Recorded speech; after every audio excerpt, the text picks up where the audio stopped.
Welcome to Beyond the Press Release, a production of Agora Call, in which we take the time to speak with small cap executives after they put out important news. With us today, Frank Carnevale, CEO of Alkaline Fuel Cell Power, trades in Canada, PWWR, for friends in the US, ALKFF.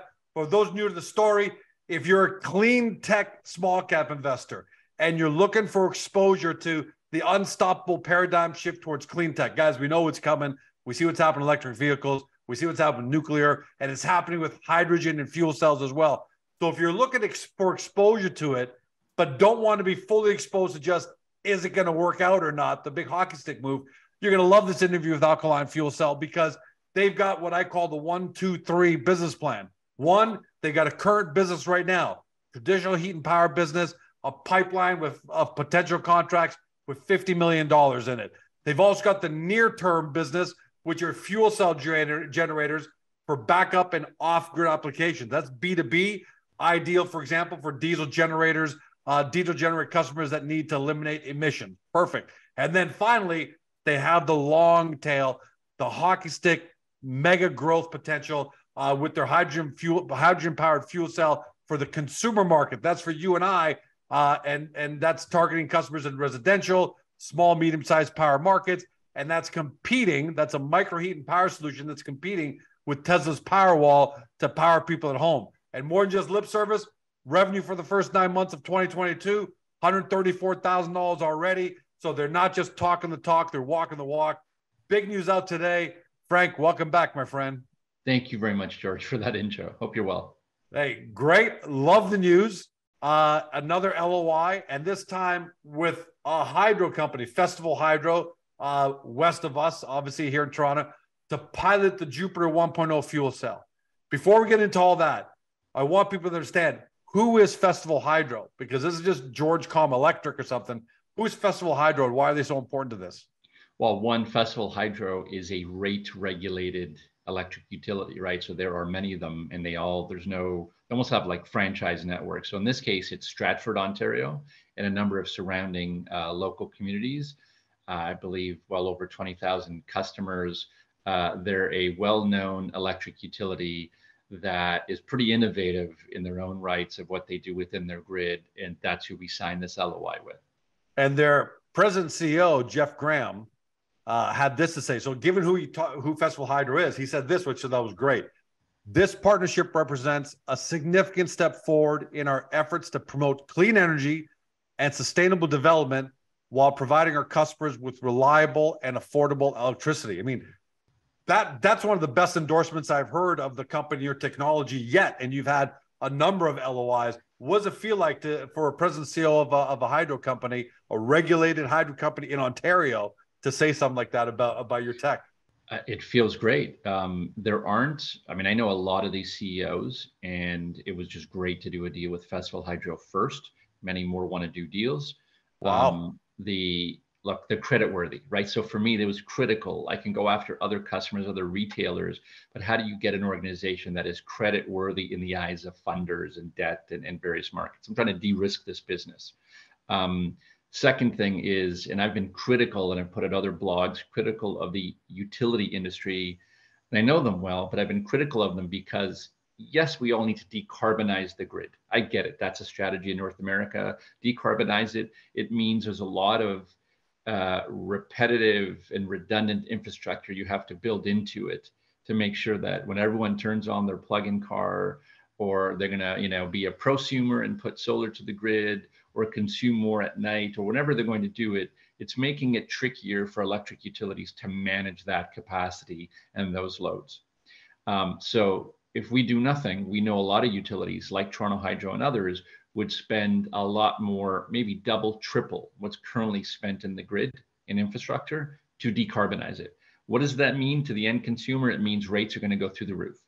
So I get that. And I realize that's where it's going. It's great for business, to be honest with you. If rates go up, it means ours will become even better to convince customers to use our fuel cells and our other units. Yep, it's going to drive more business to you at the end of the day. Exactly, but some utilities like Jeff Graham and Festival Hydro get that the answer can't just be to put the more expensive option in the grid in order to decarbonize it. And so what we're looking at is being really unique offer, if you think of a grid, it's centrally located in, say, the province of Ontario. It eventually steps down from transmission to distribution. It keeps getting stepped down to the local farm or your massive house storage in your swimming pool. So it keeps stepping down in these different loads.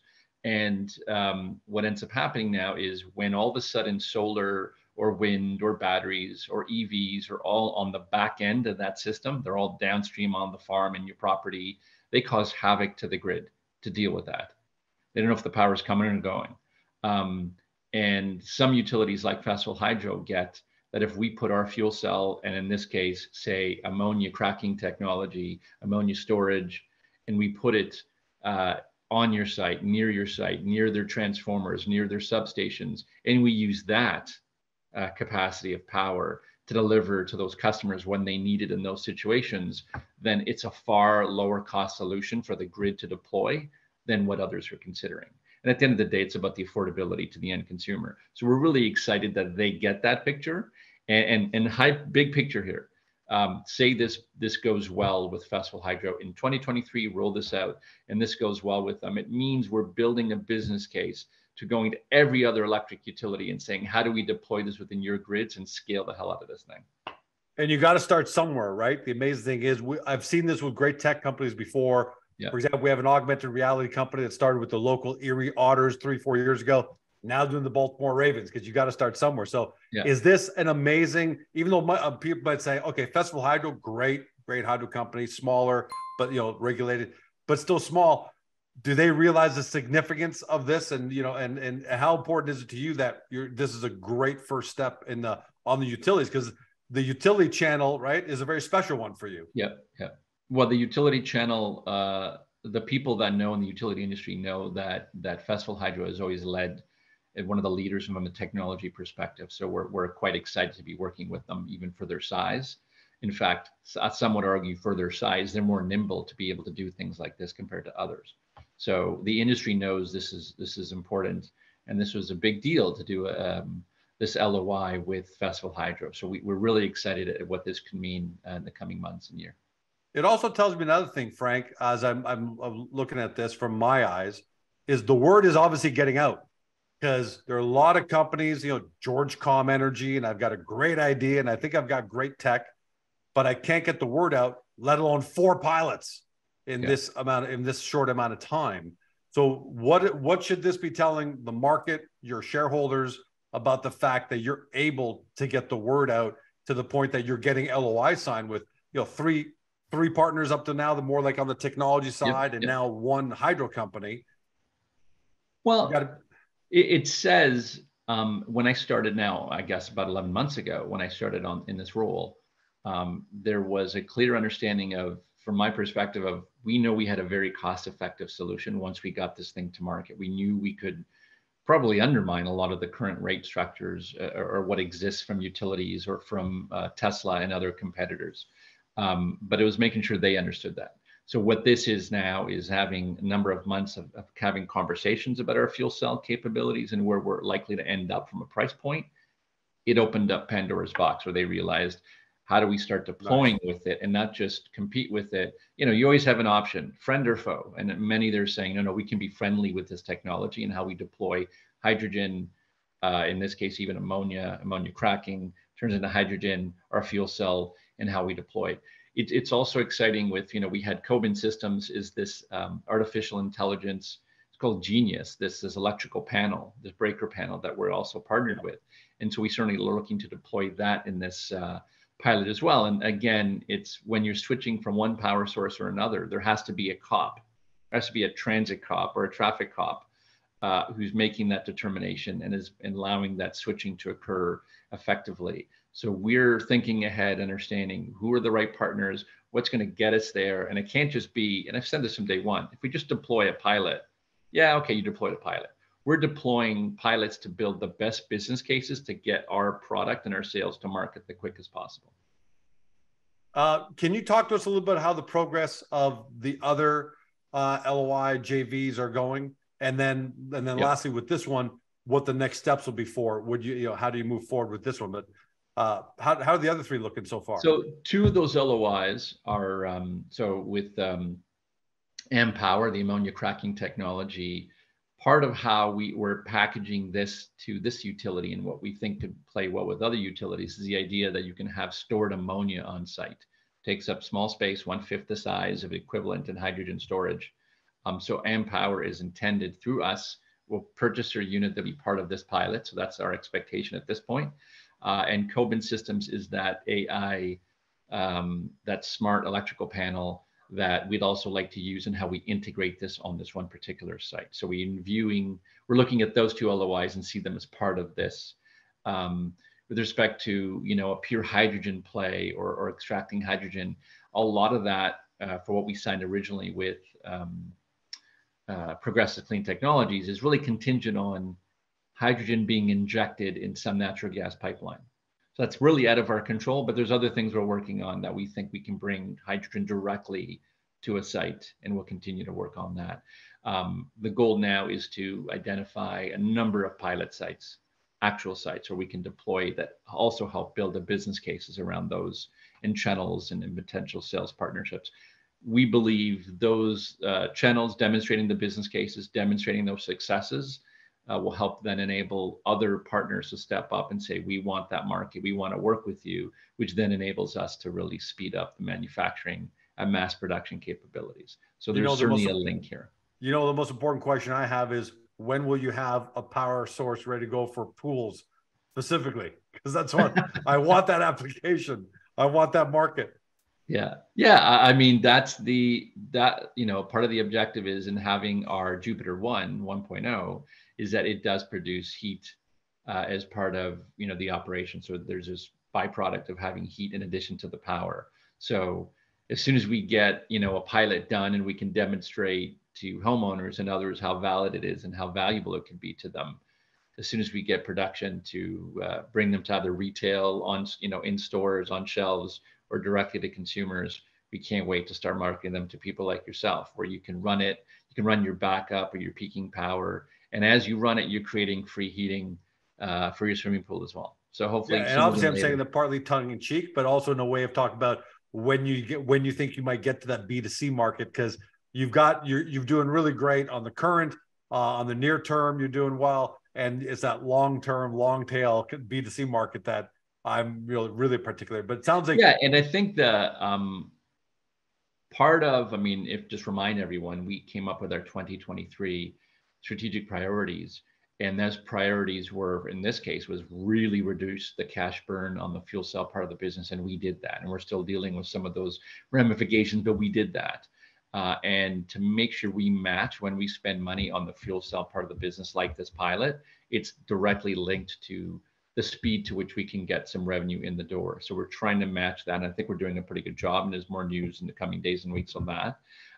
Second to that, yes, we're absolutely pushing.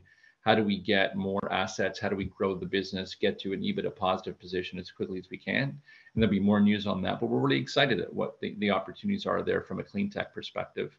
But the big piece on the fuel cell, the big success of selling more fuel cells will really come down to getting hydrogen to the end customer, right? Whether it's in the form of ammonia, that is a big push that I've decided to focus on since I've been here. We can't just wait and hope, that somehow people figure out how to get hydrogen to the customer. We're working on that, and we're going to have solutions. Yeah, because utility companies or natural gas companies do that. You might be waiting forever, right? Or we're enablers. We're going to help enable. Right. And look, in my conversations with the ISO, so here in Ontario, the Independent Electricity System Operator, conversations with utilities, with gas companies. Part of what I think is happening is they need to understand there actually is a pathway to getting affordable, renewable, reliable power to the masses. And to date, I think most governments, most organizations assume that, it might take a bit longer to eventually get hydrogen to end customers. We have to show them that there's a very immediate opportunity for homeowners and building owners to get a benefit from this, as opposed to just the big industrials. Are they open to that, Frank? Are they open to, at least if you have a solution, they will listen? Or how do you find the appetite is right now? Because the great thing is you're directly involved with a lot of the key stakeholders, decision makers. You're in these associations. You're not just a biz dev guy. So Yeah. what are you feeling is the appetite out there? Yeah, that, it's interesting. It's nuanced. I mean, from a European perspective, obviously hydrogen is further ahead in just bringing it to market. But even a lot of what Europe is working on is the assumption is, well, if you bring hydrogen to the big energy users, the big carbon emitters, that's a more immediate opportunity. And while it is to get carbon reduction, none of those companies vote. So from that perspective, I think, and we'll be part of it from a Power to the People campaign, there has to be an understanding of, if you're, think of it this way. If you're getting all those big industrial users, all the big users who are paying maybe a good chunk of the share of the electric grid, and you start finding ways of start removing them from that grid, right? Because you want to get reduction of carbon emissions down. So who's left paying the bill? So I think there's going to be, and there will be, a backlash of the average consumer to say, wait a second, why are we paying so much more than everyone else to get the carbon reductions? And we're stuck with this redundant grid that we can't afford. And that's where we know our customers, we understand what we're trying to deliver to them and how we deliver it. And it certainly resonates with, I've met with ministers of the Crown in Ontario. I've had conversations with other, energy industry organizations where they get, now that there is an alternative at stationary, for a home or a building. I don't think up until a year ago, people really understood how cost effective that could be. And particularly in Canada, if you're invested in Canada, in the markets, in hydrogen, you can think of Loop and you can think of Ballard and some of the other more automobile, mobile applications of hydrogen and fuel cells. And that's probably been a bigger flavor of the conversation in Canada around hydrogen, has been the mobile application. We're trying to bring it back and make them more aware of the stationary application. And I think it has resonated well, but there needs to be a lot more people, a bigger push, and we're ready for that.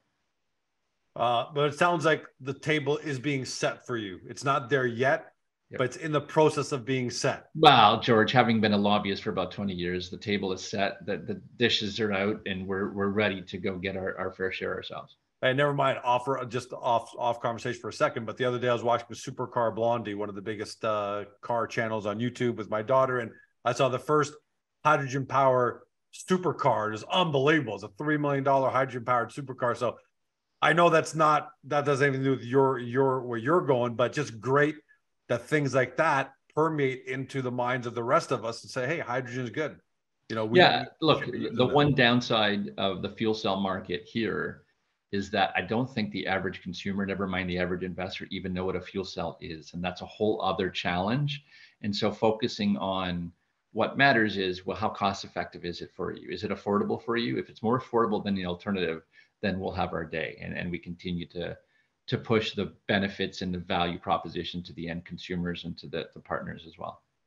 Frank, can't wait to have you back. It sounds like I would ask you the question, what's next? But it seems like you're going so fast and so many things on the dev side, on the business side, that I don't have any much doubt that I'm going to have you back on it pretty soon. And to ask you what's next would be almost opening a Pandora's box. But I will ask it just in case if there's anything specific. But I figured there's so much going on right now that there definitely are things we'll be announcing that will be coming up soon, and they all make sense from our strategic priorities. They all are linked and make complete sense. And I stay up at night, keep up at night, just making sure we can continue to make those linkages and get to the point where we get some real revenue and earnings in the door. And that's something I focus on a lot. So there's a lot of news to come up. Well, today we're congratulating you on this deal with Festival Hydro, your first utility. And I think that's fantastic. Congratulations, and can't wait to have you back, my friend. Thank you very much. Great seeing you, George. For everybody at home, you've been watching or you've been listening to my podcast on Spotify, Google, Apple, or your favorite podcast platform. To Frank Carnevale, CEO at Alkaline Fuel Cell Power, trades in Canada, PWWR in the US, ALKFF. Do your due diligence on Agoracom, and then hop over to the company's main website to do your deep dive due diligence, because if you believe in the future of hydrogen, fuel cells, and the role they're going to play in renewable energy, reducing costs, then you've got to take a close look at the company. Thanks for joining us. Have a great day. See you next time. Hey guys, the video's over, but don't forget to help your company by liking it and even leaving a comment below. And then don't forget to help yourself by subscribing to our YouTube channel so you never miss another great Agoracom small cap video.